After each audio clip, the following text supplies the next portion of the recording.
Fala sardinhada, beleza? Como que vocês estão? Sejam todos bem-vindos, vamos para mais um vídeo no canal.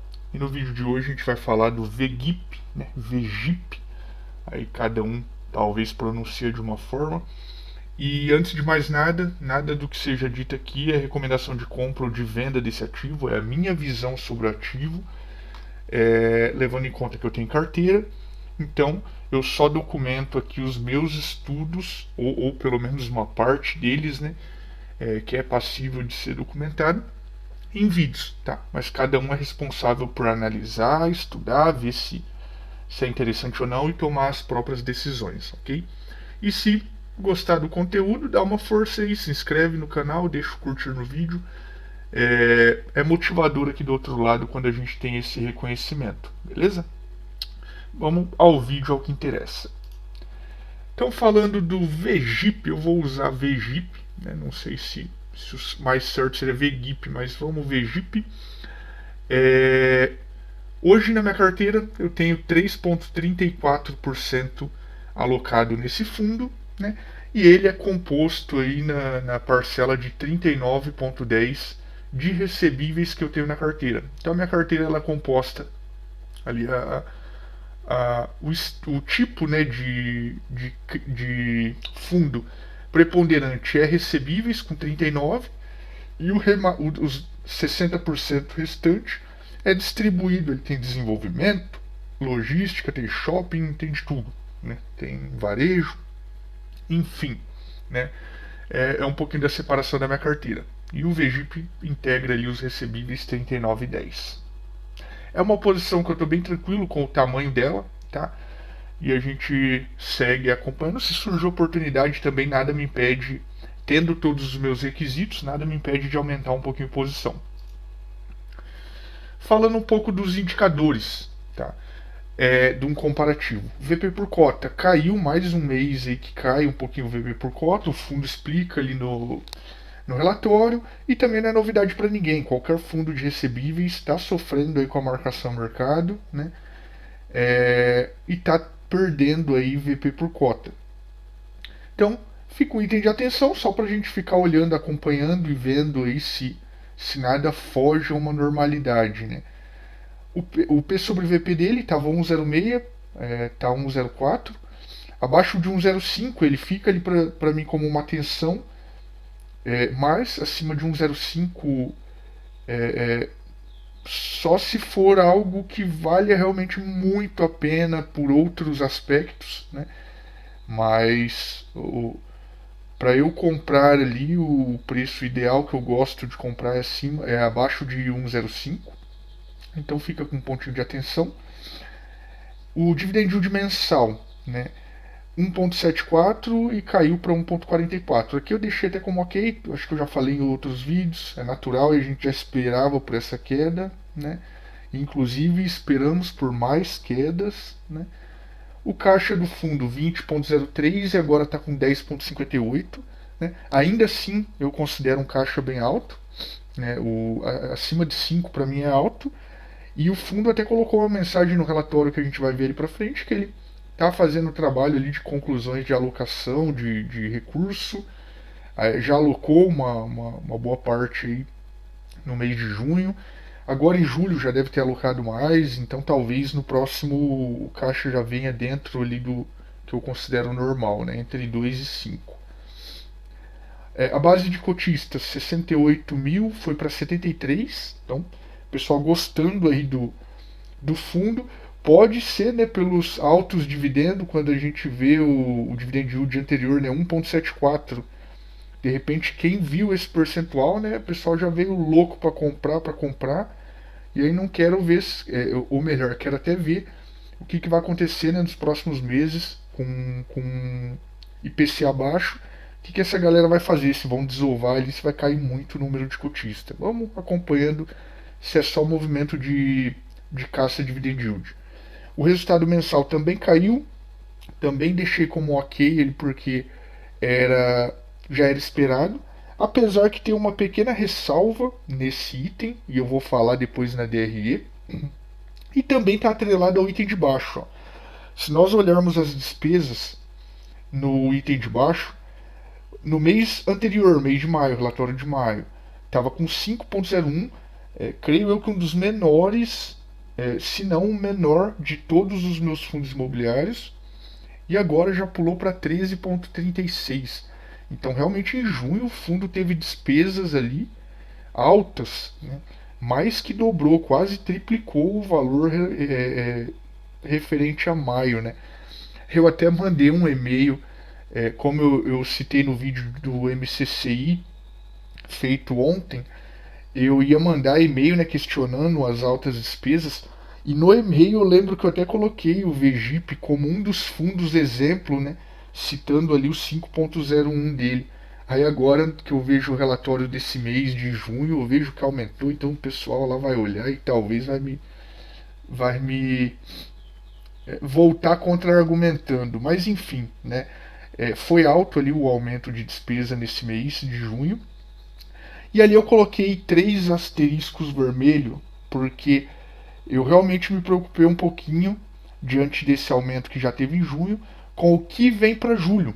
Porque o fundo ele diz ali no relatório, a gente vai ver no relatório, que a taxa de performance dele é paga em julho.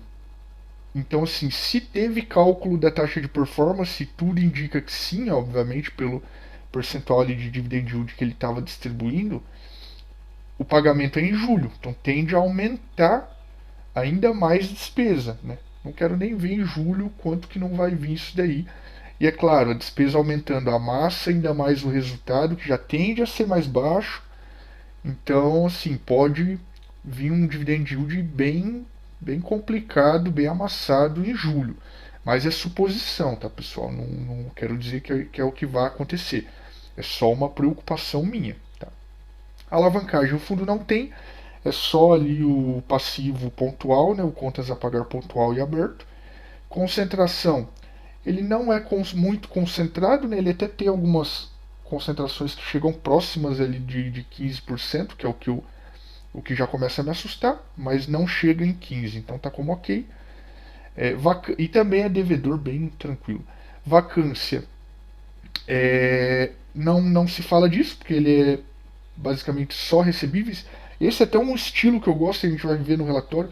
Ele não tem nem fundo imobiliários, né, igual outros fundos de recebíveis que sai comprando outros FIIs, né? O VGIP é exclusivo, pelo menos até o momento, recebíveis. Né? Isso para mim me agrada muito. E outros FIIs com o VGIP no portfólio 37. Então, junto com o MCCI, que a gente fez ontem, os dois com 37 são os dois aí até então que eu vi com maior número de outros FIIs que investem neles, que tem dinheiro alocado neles. Beleza? Quanto a indicadores, pessoal, o único ponto é a gente observar essa continuidade nas alocações, né, do fundo, que ele ainda está alocando dinheiro ali captado, né, que estava em caixa, e para julho, principalmente, a questão da despesa. Creio eu que após julho volta a normalizar num patamar ali de 5 a 7%, que, se não me falha a memória, é o que ele costuma trabalhar. Mas o de julho é um que eu estou com bastante atenção aí, que eu quero ver como que vai vir a despesa do fundo, beleza? Do mais, aparentemente tudo em linha, tudo ok, beleza? Vamos ver então pontos principais do relatório gerencial desse fundo, tá? Lembrando que eu não falo do relatório inteiro, eu falo de pontos principais ali, destaques principais. Eu vou começar aqui na direita com as taxas, como eu sempre faço, né? Em todo vídeo eu vou fazer 1% de administração e gestão e 0,05% de escrituração. Aqui eu acho que eles poderiam ratear, a gestão poderia tirar ali 0,05% daqui e deixar 1% no total, né? E aqui tem um ponto que para mim é a questão do PL, né? Cobra-se sobre o PL. É óbvio que daí vai ter quem fale, né? Ah, o fundo está com ágio, então é melhor que seja sobre o PL porque dá menos taxa. Ok. Só que também não cria um senso ali de preocupação com o valor da cota na gestão, né? Suposição minha, né? Talvez a gestão seja extremamente preocupada sim, né? Mas ao meu ver, perante a taxa, não cria essa preocupação, porque se a cota for para o valor mercado for para R$ 50, o fundo está tirando a taxa dele normal aqui sobre o PL do fundo. Tá? Então, é um ponto que eu sempre comento. E aqui eu acho que eles poderiam dar esse descontinho de 0,05, aqui é pouquíssima coisa, e juntar tudo em um só, 1% só para o cotista, acho que ficaria bem justo. Tá? Taxa de performance. Essa taxa de performance aqui é o seguinte: eles fizeram algo ali que você tem. Chega a dar até preguiça, né? Chega a dar preguiça de tentar entender quem dirá calcular para questionar a gestão se ela cobrar, né? É, é, assim, chega a ser quase, não vou falar que é tão absurdo quanto a do MCCI ou do HCTR que cobra lá sobre 100% do CDI, mas talvez quanto a cobrança, né? Essa daqui se tem um pouco de justiça a mais, só que ela é uma taxa que, assim, dificilmente alguém vai questionar se o gestor colocar lá um valor X é a taxa, né? Sei lá, só se for um valor muito estranho para alguém pedir um detalhamento do cálculo, alguma coisa assim, porque acredito que a gestão não. Será que eles colocam um detalhamento lá embaixo, né? Que quem parar para analisar mesmo dá para entender. Mas é como eu falei, dá para entender? Dá. Só que chega a dar até preguiça de você tentar entender o cálculo aqui, porque, ó, vou ler rapidinho. 20% sobre o que exceder o IPCA, mais média do yield anual do IMAB5 no semestre civil anterior. Caso essa média seja menor que 4% ao ano, a mesma será acrescida de 1% ao ano. Caso a mesma seja maior ou igual a 4% e menor que 5%, será utilizado 5%. A taxa é paga semestralmente. A única parte que é fácil entender de imediato é: a taxa é paga semestralmente nos meses de julho a janeiro. Por isso que eu falei ali nas despesas, né? Agora em julho tem o pagamento dessa taxa, né? Vai saber quanto que não vai sair desse cálculo aqui, quanto que a gente não vai ter de despesa a mais no período. Então, vamos acompanhar. Mas, gestão, seria se um dia o meu vídeo, que o meu canal é extremamente minúsculo, mas se um dia chegar a gestão, né, muda essa bagaça aqui, tá muito feio isso aqui. Vamos lá. Relatório da gestão. O fundo encerrou o mês com 89% do patrimônio alocado em CRI, né? Então eles colocam aqui, né, que ainda tem o caixa em aberto, 45 operações, total investido e tal. Os demais recursos estavam investidos em instrumentos de caixa, então o restante está parado em caixa. Ou paralelos ali, aplicação de liquidez imediata e coisas do tipo, né? Mas é tudo que eles consideram como caixa. Ao longo do mês, tal. Aqui ele fala das compras do período, né, movimentações do período, alocações. Com essas novas alocações, tal. Ele fala que já está chegando no final das alocações aqui dos recursos da última oferta, belezinha. A distribuição dos rendimentos foi de 1,42 a última no mês de junho, né? Equivalente a uma rentabilidade líquida de IPCA mais 5,7 ao ano. Aí ele começa num lenga-lenga de explicação de IPCA mais 5, equivalente a 18%, IPCA de abril que foi 1,06. Começa uma falação aqui sobre IPCA e tal. Eu acho que para IPCA M2 e tal.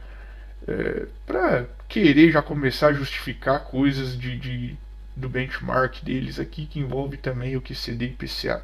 Né? Evolução do patrimônio líquido. Aqui ele fala por que houve desvalorização, né, no VP por cota, né? Uma variação negativa, a marcação ao mercado da carteira de CRI como consequência das taxas de juros DNTNB.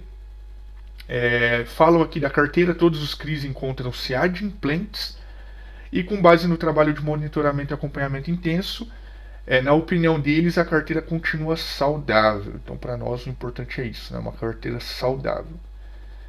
Eventos subsequentes, aqui eles falam um pouquinho de aquisições e tal, sendo todos os CRIs indexados ao IPCA. Então, aqui realmente mostram que não estão interessados em surfar movimentos de CDI, né? Estão alocando tudo realmente 100% em IPCA ainda, tá? Não estou dizendo que o ideal ou o que eu vejo como melhor seja alocar em CDI. Vou até usar uma parte que eu vi numa live do pessoal da Mogno, né, há 2 dias atrás. Né? O pessoal falou, não é sair alocando em CDI de qualquer jeito, né? Tem que estudar também qual tipo de estrutura fica melhor para aquele devedor. Tem que ver se o devedor também tem que estar de acordo para pagar um CDI. Então, assim, tem várias coisas. Não é assim, vou migrar minha carteira 100% IPCA CDI para CDI e vou conseguir rapidamente. Não é tão fácil assim também. Mas estão só no IPCA. Aqui já é pontos que eu citei, né, de um pouquinho de preocupação. Ó. Nós tivemos uma redução no resultado do fundo, principalmente por um aumento aqui de despesa. Basicamente dobrou a despesa de maio para junho, né? Infelizmente a gente não sabe o porquê, né? Já que a gestão não detalha, não abre isso daqui para gente ver o que tem aqui dentro. Mas chama muita atenção de um mês para o outro dobrar a despesa. Gostaria muito, mas eu acho que se eles tivessem feito isso, eles teriam que explicar no relatório gerencial que eles já tivessem pago aí uma parte, caso tenha, dessa taxa de performance. Aí seria para mim um sinal que em julho talvez o impacto seria menor, né, quanto à despesa. Mas não falaram nada, infelizmente. Então a gente não tem como saber. Como ainda assim o percentual está dentro dos 15% que começa a me preocupar, eu não coloquei como algo alarmante e nem pretendo, nesse primeiro momento, questionar a gestão, né? Questionar o RI. Aproveitando a oportunidade, para quem acompanha meus vídeos, eu fiz um questionamento, eu tinha falado no vídeo do Tord, eu fiz um questionamento para a gestão e o RI me respondeu hoje, né, pedindo um pouquinho de prazo lá, porque coloquei bastante coisa, indicaram que assim que possível vão me responder, tá? Então, assim que eu tiver retorno, dependendo do que sair de lá, eu faço o vídeo. Mas, enfim, voltando aqui no VGIP. Não vejo um motivo para falar com o RI ou buscar o RI enquanto não passar de 15 ou se realmente não voltar a cair isso daqui nos patamares normais. Mas julho me assusta um pouco. Falando da carteira do VGIP, né? É uma carteira bem diversificada, tem bastante diversificação, né? Só que o que eu observei aqui que me chamou um pouco a atenção, ó, por mais que a operação com maior PL aqui é 7,73, né, nós temos aqui outras operações do mesmo devedor, né, por mais que creio que esse 344S, 397S seja alguma coisa relacionada ao CRI, né, é o mesmo devedor. Então imagina dar um problema com a Tecnisa no geral, né? Ambos os CRIs aqui vão pro limbo. Acho que tem mais um aqui, ó. Então se eu somo esses três, chega a dar quase os 15. Né? Eu não somei aqui, ó, 2, vamos arredondar para cima, 2 mais 5, 7, mais 8, né? Daria exatamente os 15, mas eu estou arredondando para cima. Então assim, ficar um pouquinho de olho para ver se eles não aumentam a mão nesses caras e aí sim passam a ficar com exposição grande. Apesar que Tecnisa é até forte, então passa tem até um rating internacional, né, melhor do que boa parte de operações aqui que não tem rating internacional. Então a gente fica um pouco mais tranquilo. Então a carteira bem diversificada, bastante devedor aqui bem tranquilo, muitos com rating internacional, então passa uma tranquilidade a mais. E é aquela que eu sempre falo em alguns vídeos, né?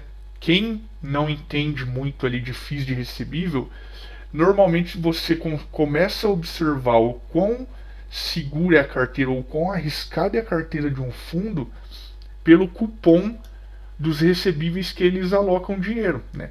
Aqui, por exemplo, ó, IPCA mais 7, tem aqui uns mais altos, né? IPCA mais 9, CDI mais 3, IPCA mais 7, IPCA mais 7.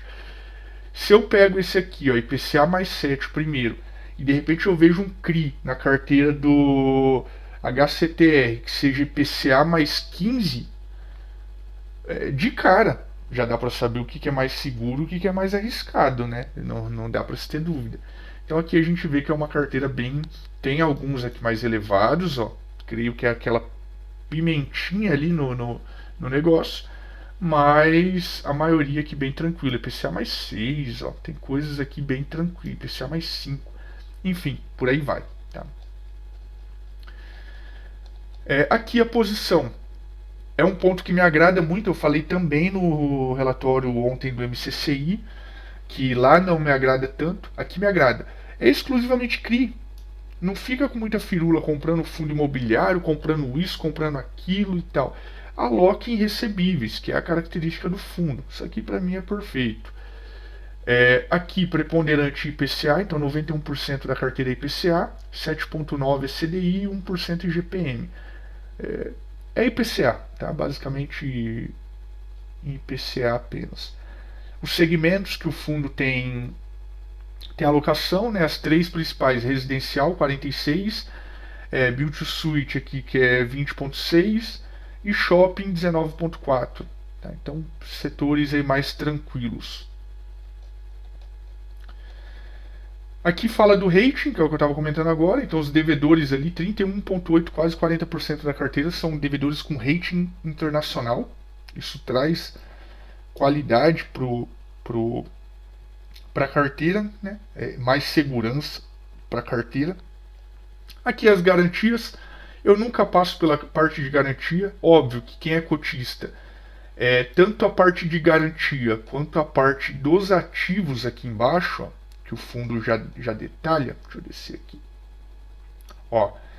Para quem é cotista é imprescindível estar atento, né? Acompanhar e conhecer um pouco desses dois itens do fundo, né? Mas no vídeo não é a intenção ficar falando disso, porque é uma garantia.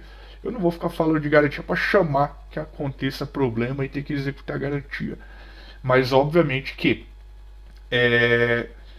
em análises que eu faço, principalmente semestral, eu olho mais a fundo tudo, né?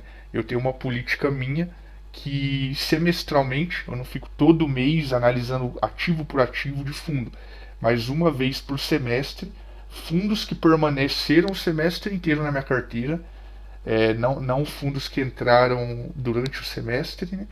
Eu analiso tudo, eu pego para analisar tudo. É isso. Quanto ao relatório aqui, ele já vai para a parte dos ativos, então é só questão que quem for cotista ou se interessar em entrar deve olhar um por um ali, principalmente os talvez de maior alocação, né? E é isso, pessoal. Um fundo que para mim, na minha carteira, está bem tranquilo. É como eu citei.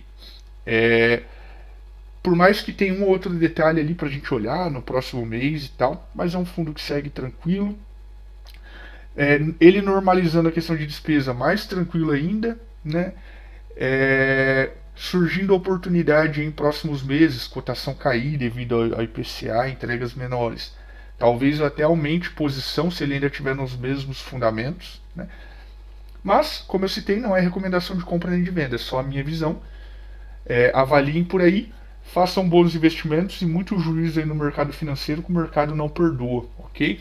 Forte abraço a todos, até mais.